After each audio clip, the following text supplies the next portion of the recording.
कहता है it moved and took at last a certain shape I wished.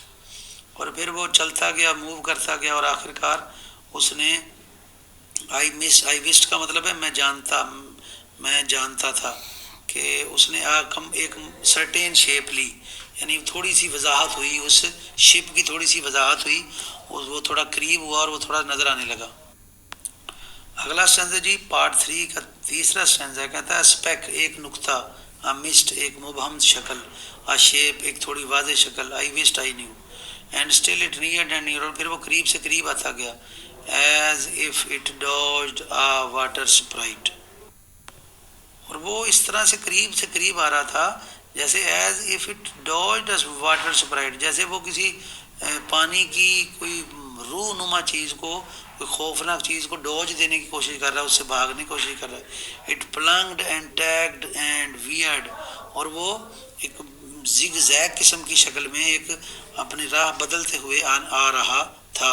ये उस शिप की बात हो रहा है। हम पार्ट 3 में इस वक्त इनकी एक्सप्लेनेशन कर रहे हैं जनाब स्टैंजाज की। अच्छा जी, पार्ट 3 के चौथे स्टैंजा की तरफ हम बढ़ते हैं। कहता है विद थ्रोट्स अनस्लैग्ड, गले सूखे हुए थे, विद ब्लैक लिप्स बेक्ड, और होंठ ऐसे थे जैसे उनको उनको जो है ना बेक कर दिया गया हो, उनको बिल्कुल भून दिया गया हो, इतने काले थे। We could not laugh nor well, हम ना सुन ना हंसना चाहते थे, और जो है ना ही हम जो है वो रोना चाहते थे।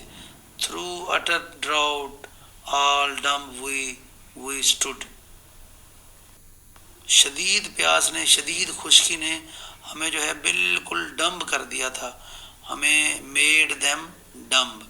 और फिर उसके बाद कहता है कि आई बिट माई आर्म, मैंने फिर अपना बाजू जो है उसके ऊपर काटा, आई सक्ड द बेल, और मैंने अपना खून पिया और चिल्लाया सेल सेल शिप शिप।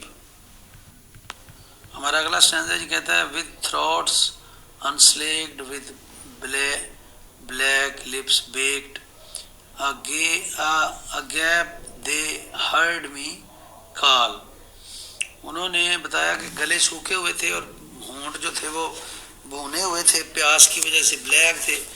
और उसके बाद कहता है गैप, यानी उन्होंने है वो with dilated surprise they heard me call, मेरी आवाज़ को सुना जो उसने असेल असेल कहा।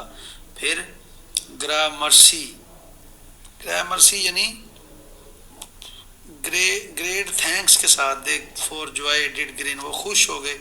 And all at once their breath drew in as they were drinking all, और फिर उन्होंने जो their mouth were open in a grin and they drew in their breath as if they were already drinking water, यानी उन्होंने सिर्फ cell cell की जो ship की आवाज़ से, जो उसने आवाज़ दी है मैरिनर ने, उससे वो इतने खुश हुए और उन्होंने अपने मुंह ऐसे खोला जैसा कि वो पानी पी रहे थे, यानी उनको एक उम्मीद नजर आई। तो ये हमारा ये स्टैंजा था। आगे वाला स्टैंजा कहता है जी सी देखो देखो, आई क्राइड मैं चिल्लाया, शी टैक्स नो मोर, अब ये मजीद अपना रास्ता नहीं बदल रहा है। अगली लाइन में कहता है hither to work us weal, hither mean comes आता है, टू वर्क काम करने के लिए, अस हमारे पास, व्हील खुशी के लिए। Without a breeze without a tide, यानी वहां पे कोई विंड या टाइड नहीं था। उसके बाद कहता है शी स्टडीज विद अपराइट कील, और फिर वो क्या था कि the ship was sailing steadily on. अगला स्टैंजा कहता है जी the western wave was all aflame, the day was well nigh done. वो कहता है कि जो समंदर का वेस्टर्न हिस्सा था उसके ऊपर सूरज इस तरह से उसकी रोशनी उसके ऊपर पड़ रही थी कि जो है वो शाम का टाइम था, यानी कि जैसे वेस्टर्न हिस्सा जो है वो जल रहा हो। और the day was well nigh done, और दिन जो है वो डे वाज ऑलमोस्ट ओवर। और आगे कहता है almost upon the western wave rested the broad bright sun. अब ये गुरूब आफ्ताब का जो है वो शायद उसको बयान करने की कोशिश कर रहा है कि जो है वो इस तरह का मंजर पेश कर रहा था सूरज कि वो वेस्टर्न वेव के ऊपर जो है वो ब्रॉड ब्राइट सन जो है वो रेस्ट कर रहा था। ये एक इमेजरी उसने बनाई है, लाजवाब किस्म की, बेमिसाल किस्म की इमेजरी है।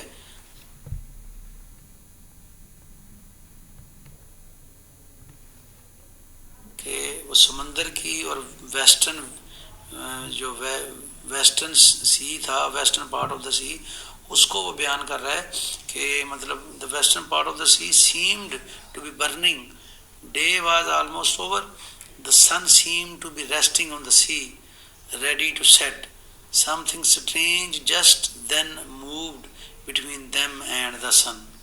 So when the strange shape drove suddenly betwixt us and ये betwixt मतलब between, तो वो कुछ ऐसी स्ट्रेंज चीज जो थी, something strange just then moved between them and the sun. अगले स्टैंजा में कहता है कि and straight the sun was flecked with bars, यानी स्ट्रेट का मतलब है फौरन। सूरज जो था उसके ऊपर जो है वो यानी बार्स आ गई, वो कवर्ड विद लाइंस हो गया। और heaven's mother send us grace, यहाँ पे दुआ की उसने मर्सी के लिए प्रे की है। ये heaven's mother send us grace, यानी जन्नतों की माँ से दुआ की कि वो ग्रेस को भेजे, रहमत को भेजे। As if through Nungian great he peered with broad and burning face. अगली दो लाइनों में कहता है कि as if through a dungeon grate he peered, यानी dungeon grate का मतलब है the bars of a prison cell, peered का मतलब है peeped through। यहाँ पे वो सूरज की इमेजरी दे रहा है कि वो जो है समंदर ऐसे था जैसे वो बार्स के पीछे से जो है वो एक कैदी जो है वो ब्रॉड एंड बर्निंग फेस के साथ झांक रहा हो, देख रहा हो।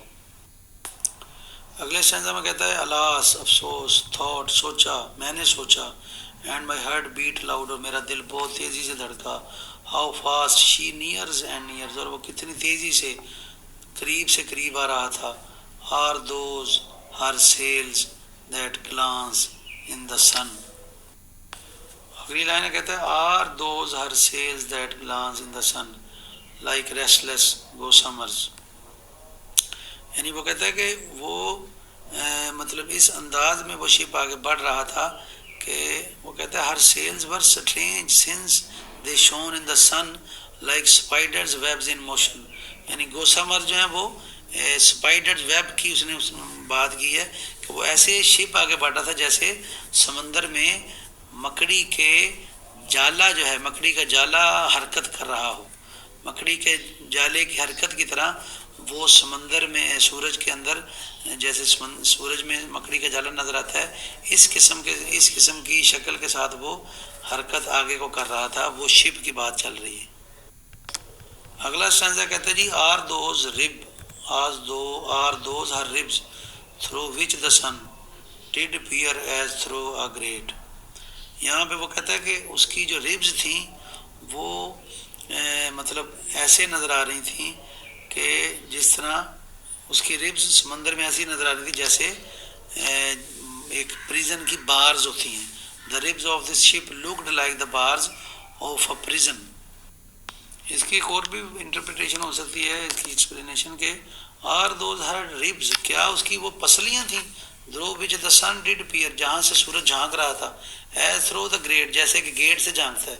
And is that woman all her crew, और क्या जो है वो औरत जो है वो उसकी क्रू थी। इज दैट अ डेथ, क्या वो मौत थी। And are there two is death that woman's mate, यानी वो यहाँ पे ये कहना चाह रहा है कि जो है both of them appear to be the spirits of death. No there was another, both of them appear to be the spirits of death. यहाँ पे वो बात कर रहा है कि and is that woman all her crew, यानी ship के अंदर दूर से उसको एक ऐसी जो है वो शबाहत आ रही है कि क्या एक औरत जो है वो उसकी क्रू है उस शिप की। तो इज दैट अ डेथ,